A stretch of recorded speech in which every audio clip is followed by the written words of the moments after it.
สวัสดีจ้าสวัสดีท่านผู้ชมทุกท่านนี่เป็นผลการออกรางวัลหวยฮานอยพิเศษประจำวันที่17กรกฎาคม2569รางวัลเลข2ตัวรางเลขที่ออก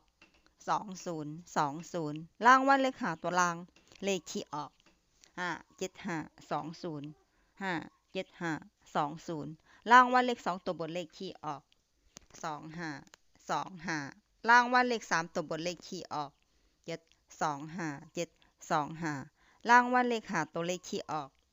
04725นี่ก็เป็นผลออกวันหวยฮานอยพิเศษประจำวันที่17กรกฎาคม2569ขอให้โชคดีมีชัยถูกหวยฮานอยพิเศษได้รับเงินกันทุกคนด้วยจ้าฝากไว้ได้จากซับสไครบ์กดติดตามและเป็นกำลังใจขอขอบคุณทุกท่านที่เข้ามารับชมและรับฟังแล้วมาพบกันใหม่ในผลการออกหวยฮานอยในเวลา 18:30 นาทีในฮานอยปกติสำหรับครั้งนี้ขอบคุณและสวัสดีจ้า